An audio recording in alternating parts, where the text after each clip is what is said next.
Welcome to What's Your Next Move? Aging on Your Own Terms. I'm Lisa. And I'm her daughter, Addie. And we're wondering if you can teach an old dog new tricks. We actually believe you can. So join us today as we equip you with the best and most practical aging in place tech tools for you and your loved ones. All right, let's get to it. So, can you teach an old dog new tricks? I believe you can. I think so. My grandma has wanted to learn all kinds of technology. She's on Snapchat. She's on Instagram. She actually got every new iPhone before I did when I was in my teens. And she was pretty proud of that. Yeah, and I was so jealous. Pretty proud. And I would pout in the car like, she's getting the new iPhone, and I can't believe it. She doesn't even know how to use it, and I'm going to teach her. But, she taught you how to drive. She taught me how to drive. And so the concept that you can't teach old dogs new tricks, which maybe comparing my grandma to an old dog, not the nicest thing. Not the nicest, but she's a cute one. She's for sure a cute one. She's super cute, super muddy, but yeah. Cute. But yeah, I really just don't enjoy this narrative we have about that it's hard to teach seniors technology because why? Why? Well, you know what? They have faced more changes in technology than anybody else. So when my grandma grew up, her great grandmother that lived with us, the car wasn't even out. And then the car came about, and then they had the trains were out, but airplanes came. Radio came about, and then TV, then color TV. Then we had, telephones in the houses and electricity. Electricity and indoor plumbing didn't happen till the 30s or 40s in the United States, if you were in the suburbs or on a farm, which was most of the United States. And then the internet. And so cell phones then. And she just rolled with the punches. She would do Zoom calls with you guys. Yeah. So she saw more technology in her life than people have probably seen in thousands of years. Yes. And it wasn't a progression. It was like completely different, new Willy Wonka kind of stuff. Yeah. Stuff that you could never dream of. I mean, Star Trek was dreaming up stuff, and then Star Trek nerds were making it happen in real life. Right? That's exactly right. So she was very adaptive, as my mom has been very adaptive. There are those people. My mother-in-law was very anti. And I think it hurt her. She wasn't as connected. Right. But we utilized a lot of the technology and they loved it. So are we ready to talk about maybe how you can do this in your home? Yeah, definitely. I did want to touch on what is the core definition of technology? Okay. So technology is any tool that makes your life better. It has nothing to do with something that plugs in or software. And I think that's where we get confused. So my glasses are technology. Even though they're your reading glasses, not they're my reading glasses, so they don't really work for this podcast. But I thought that they were my right ones, but they're not. But any technology, a pen is technology. The wheel is technology. So just kind of put that hat on that some of the tech that we're going to talk about doesn't have to be plugged in. Exactly. Yeah. So we're going to talk about three main areas where you can apply aging in place technology, what are they? They're the kitchen. Wow. The bedroom. Uh-huh. And the bathroom. Oh, so it's pretty much where we spend a lot of our time. A lot of our time. Okay. So first, the kitchen. Why is it important for us to put technology into the kitchen? One, because we got to eat. Girls got to eat. Girls got to eat. I mean, you can DoorDash that stuff, but you still got to get plates out and use knives, and you still got to warm things up. So the kitchen is, bathrooms are where falls happen the most, but kitchens, most accidents happen. So cutting yourself, burning yourself, having a fire in the kitchen, moving really hot, heavy pots of water. Heavy pots of water. You can scald yourself. You can pull out your shoulder. So it's a tenuous situation. And if you think about a child, and how they use that, anything that we can do to make it easier on folks while they're using hot, sharp things is not a bad idea. Not a bad idea. And also, it's a really great place to retain independence. Yes. Because if you can cook for yourself, then you can kind of stay in your home. And that's you can exactly right. Do what you need to do. If you lose that ability, you lose a lot of your independence. And I think females especially, Older females especially have wrapped up their identity in cooking for their family. Right. And when you take that away, it's similar to taking away a car from a man that's older. Like, you take away that autonomy and freedom. Like, what value do I provide when I can no longer cook for my family or for myself? Yeah. And it's that identity wrapped up in it that's very specific to our grandparents' generation and things like that. And I'm sure it'll change throughout time as well. But so what are some tech tools that we can use in the kitchen? All right. So first we're going to talk about optimize. Yeah. So our love method. Yep. Light, optimize, visualize, and ease. Yes. Addie, I got it. High five, girl. Okay. So one of the first things is worrying about if somebody left the stove on. So, Right, easy. I do that. I boil water or put it on the stove to add moisture to the air. Which my grandma taught us. Probably not the best thing, but in the wintertime it gets dry. And sometimes I've left it on accidentally. And so you could have something called Fire Avert. This is an example for those of you that are listening and not watching on YouTube. It's an actual device that you plug into the back of your stove. And if you have a smoke detector, when the smoke detector goes off, it'll actually notify you on an app, but it also will automatically shut down the stove. So immediately, if you have worries about your mom or your loved one leaving the stove on, or a kid, yep, you can immediately, you don't have to buy a new stove. You don't have to do any of that. 100%. You literally just plug your stove into this, plug that, and immediately you have a sense of safety. Yep. And the most valuable thing, peace of mind. That's exactly right. And you can get them for both gas and electric stoves and ovens. Awesome. So that's pretty cool. Yeah. You can also have a Samsung or other smart oven or stove. So I could go to the grocery store and go, oh, I think I left it on. Look on my little app and shut it off right from my phone. So this is also useful for potentially people that haven't gotten an Alzheimer's dementia diagnosis, but they're feeling a little forgetful, and you're kind of in this state of knowing that you're being forgetful. Yeah.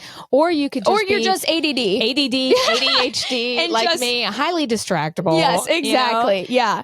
And so what's also cool about that is the Samsung smart ovens, and there's a bunch of different brands and variety of prices, is that you can also have it on your own phone. So at your mom's place, right, you have an inkling or a feeling that something's wrong with the oven. You can, check your app and see if it's on. Okay, it's been on for a long time. I'm going to call mom. That's exactly right. And I'm going to see, are you making me a roast tonight? Yes. And then she goes, why, yes, I am. Why, yes, I am. How did you know?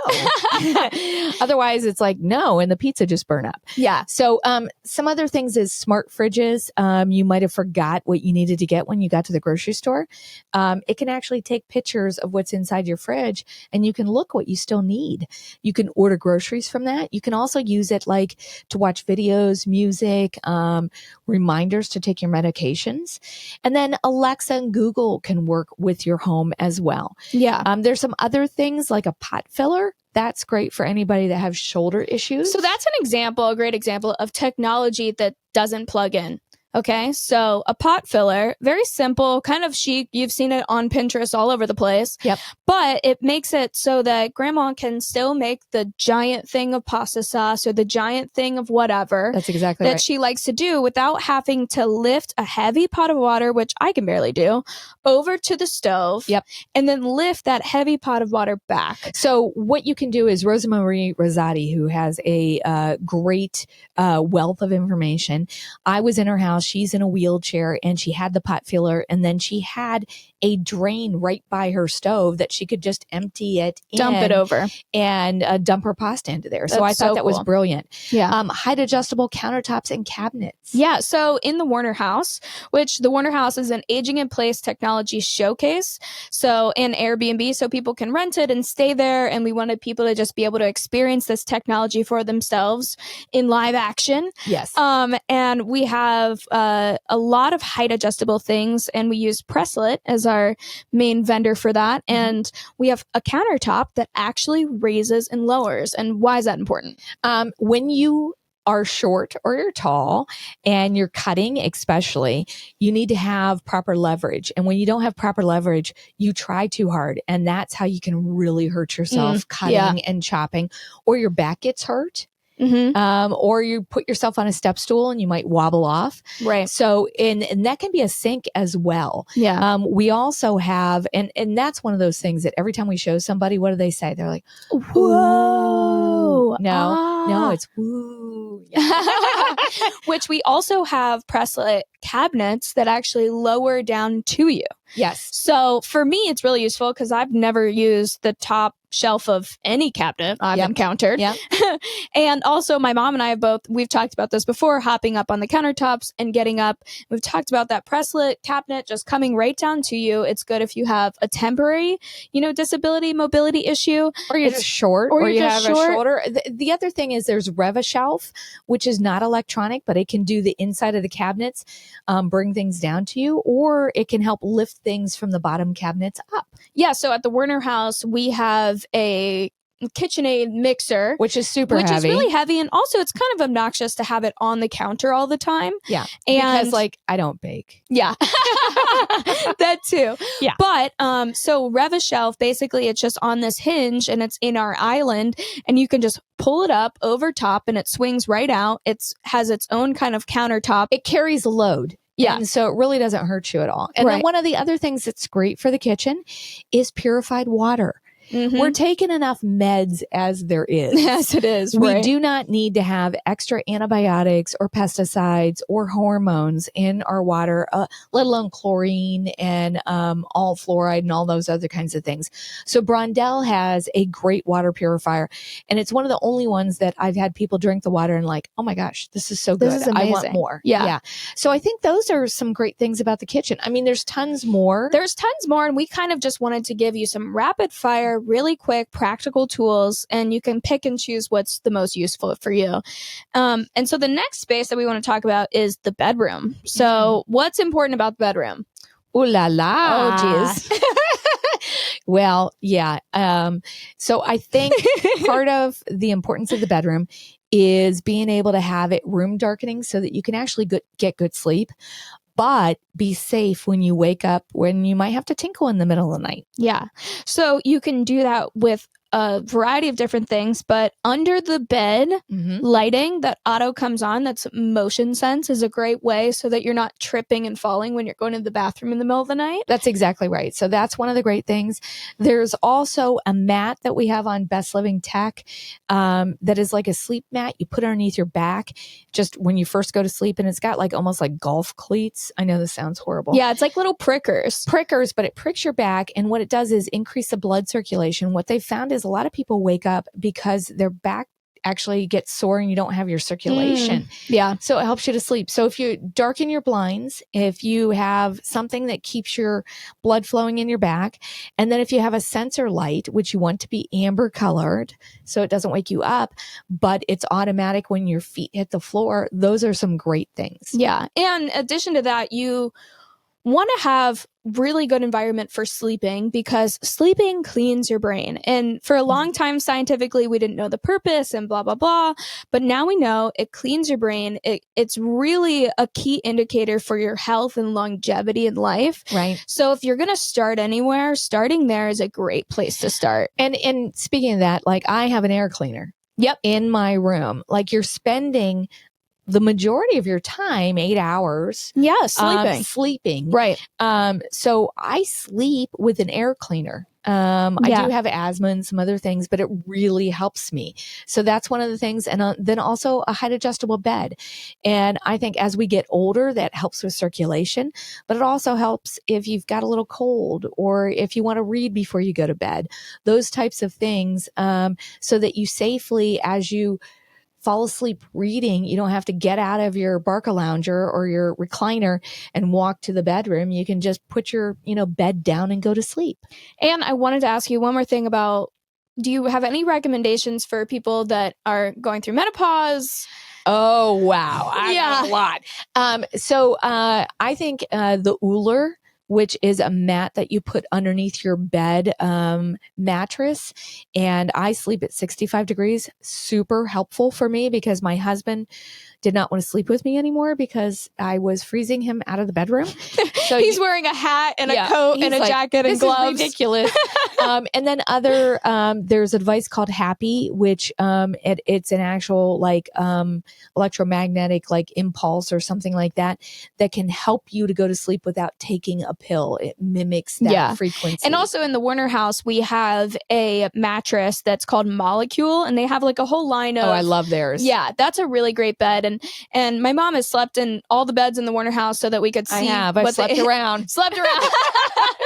You don't want to hear that from your mom, but but Molecule is a really great company that really helps a lot of people out that have temperature regulation issues, and also they're just super comfy and they're not that expensive. Yeah, so I think on my Tempur-Pedic, I spent $7,000, and the Molecule was under $1,000, I want to say. Fantastic. And it was height adjustable. I might get one of those. Yeah. So and it chilled me as well. A lot of mattresses, you build up your heat. So I love all those things. Yeah. Awesome.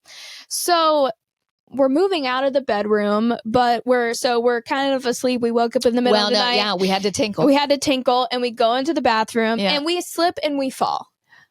No. Why is that happening? No, I don't want that to happen. Okay, so how do we stop that from happening? There's a couple of reasons why that happens. One, people get up too quickly from their bed. And so their blood pressure drops and they kind of almost pass out, but not really, and they fall.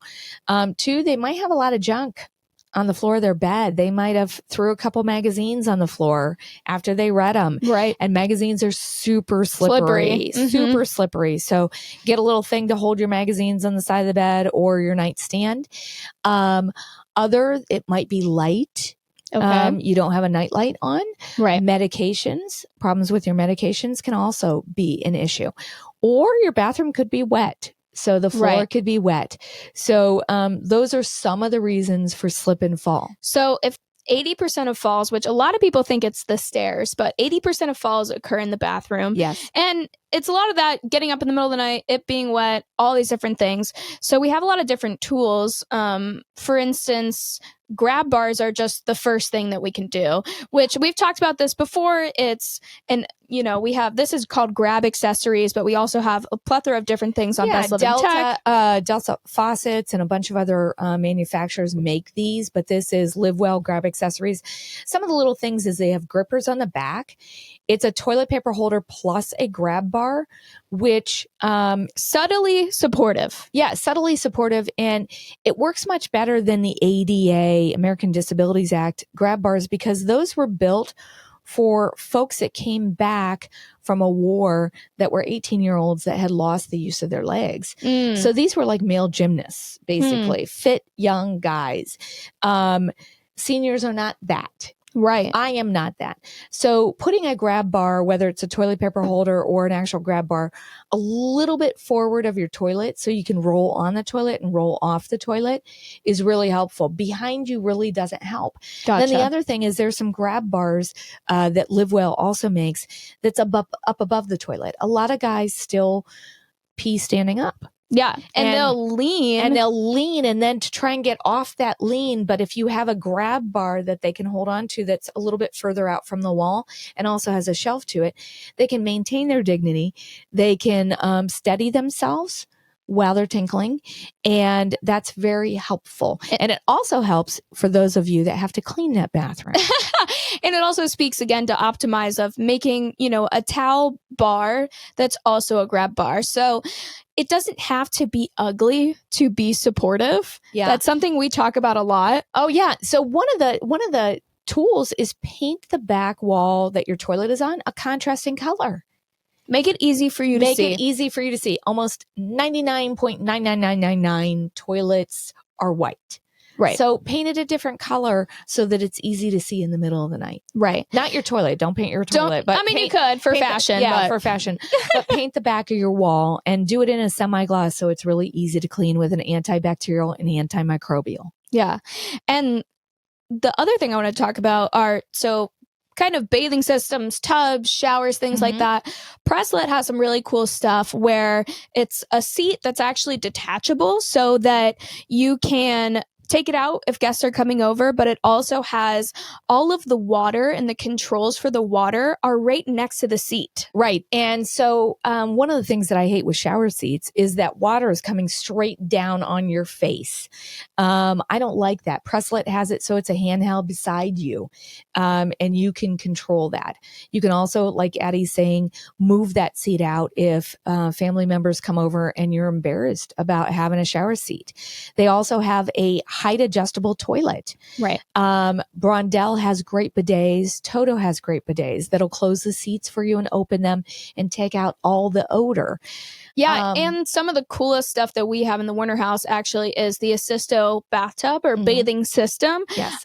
Which basically it's a bathtub where it has a door that kind of folds down into itself, and so that you can shuffle into it and then you can pull that back up. It's an accessible bathtub, right? So you don't have to step over anything. Bathtub because the bubbles that come through there is only air. It's not water. So your muck so it's and very, yuck. your muck and yuck stay, and it doesn't ever get yucky. They have a UV light, so it does clean the water. They have a heated seat. They have a quick drain, which is the biggest thing. I don't want to sit in a tub while it slowly drains before I can get out for that door to unseal. Yeah. And so it actually, the typical draining time for that is 5 to 7 minutes. So grandma or yourself, you just have this great luxurious bath with, really amazing air jets and high quality water and all this kind of stuff. And then you have to freeze to death. Freeze your death. Yeah. Yeah. So it's horrible.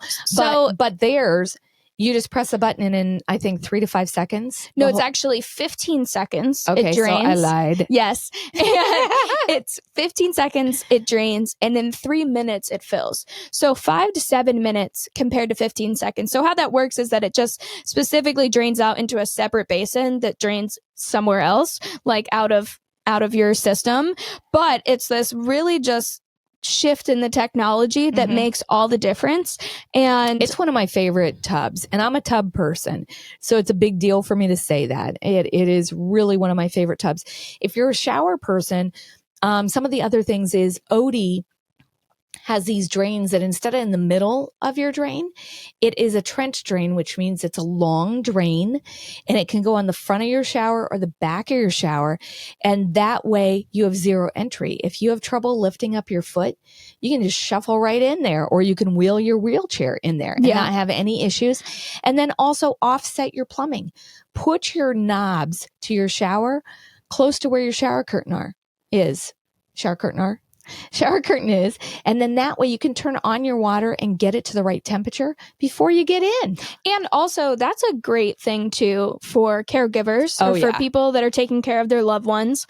You're always reaching down in there, you're getting wet, you're frustrated, you're also worried about the temperature of the shower changing. Now, this specific one I believe is Jacklow. Yes, it is Jacklow. And so the controls for the shower are outside of the shower, and it actually has the control, and then it has an exact temperature. Yes. So you know exactly how hot it is, and you don't have to lean in and lean over to get that, to turn it on and off. And so it just makes that process so much easier. And also it increases dignity as well, because nobody really wants to be bathed. It's not really something that people are really interested in. It's something they have to endure because of their situation. I always think about Benjamin Button.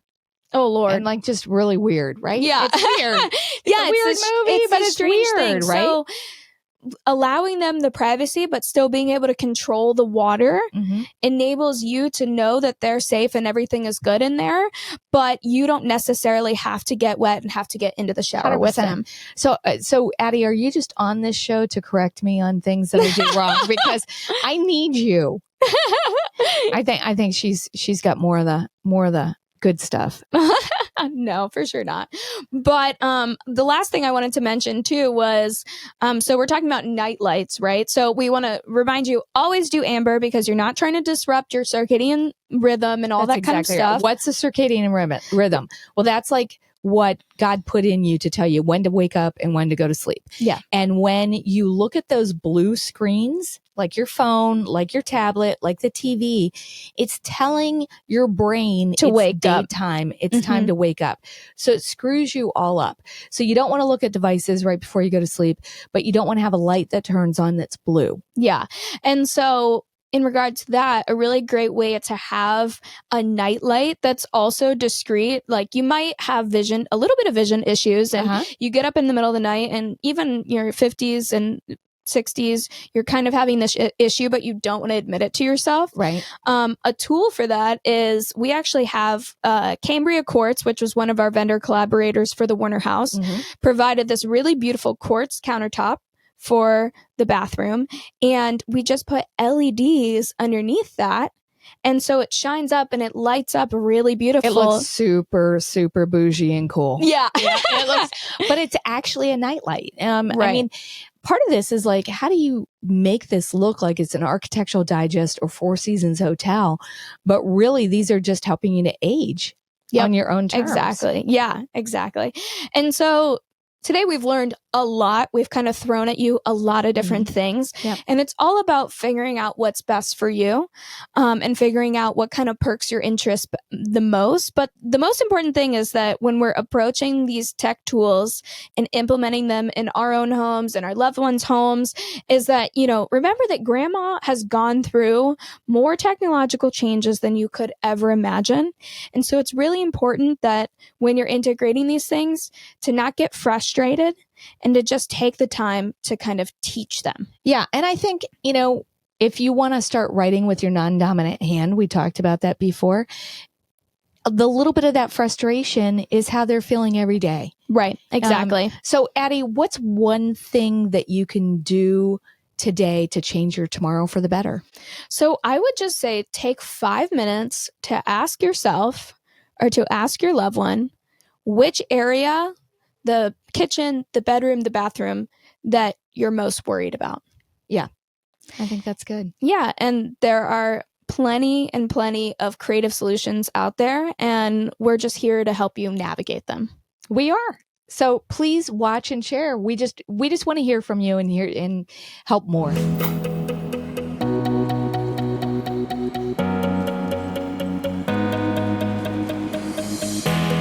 Time stops when we're alone. You got my love.